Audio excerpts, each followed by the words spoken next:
Hello guys, magluluto po tayo ng gulay again, pero ito po ay may bagoong.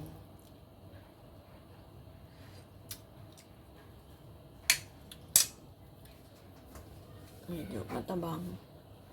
Lagyan po natin ito kasi kulang.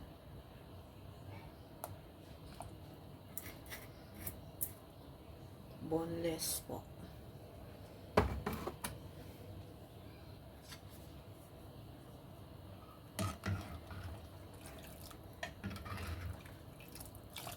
Ang sawag po nito guys, tinapa. Ayan.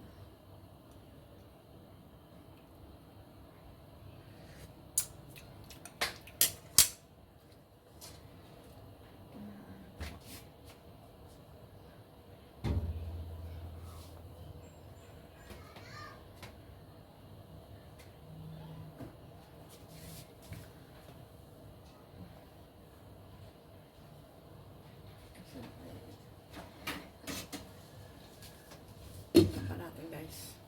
Nawawala yung takip niyang ano ko, nabasag na yata. Nabasag na yata yung takip ng aking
ilalagay na po ang upo.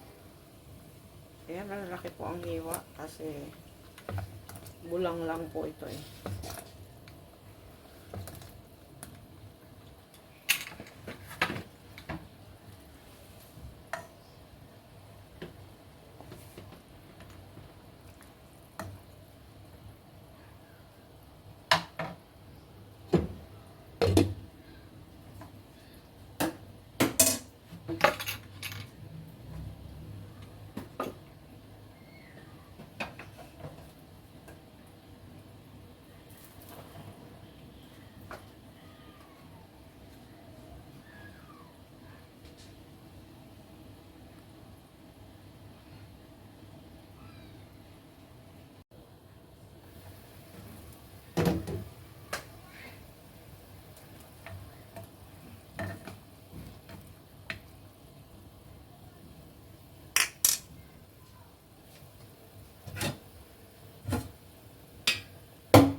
Gawin na po natin ang very healthy na saluyot.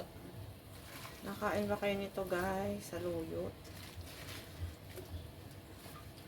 Ito ang pagkain ng mga Ilocano guys, saka mga Panggalatok. Mga ganyang ulam. Mabagoong.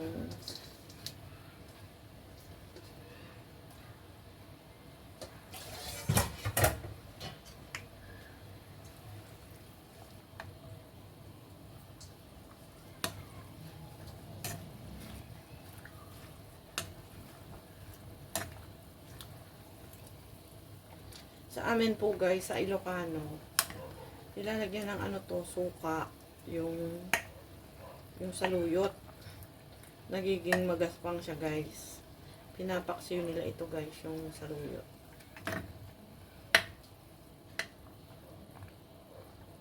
sa Ilocano.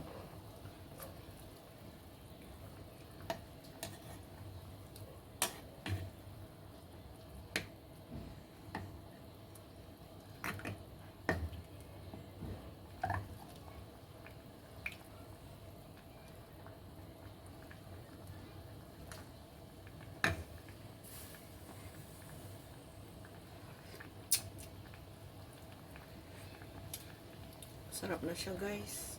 Kasi tinapa ang sahog nito. Kaya malasa.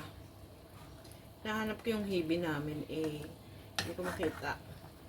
Ito po ay upo. Ayan. Yung tira ko kagabi na ginisa. Hindi ko inubos kasi dalawa lang po kami nakain nun ni Modesto. Ito yung anak ko, nakain sila ng saluyot. Yung isa kong anak hindi nakain nitong upo. Ayan. Si Winnie po hindi kumakain ng upo. Pero saluyot nakain siya. Ayan. Napaka-healthy po nito. Saluyot. Saka madali po ikaw makapoops dyan pag yan ang pagkain mo. Kung constipated, kumain po kayo ng saluyot para makapoops kayo.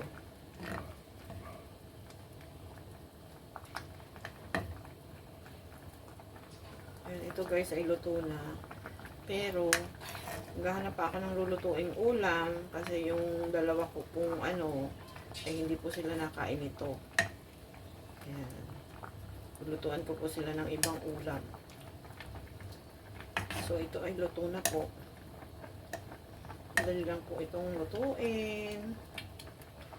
Salamat po.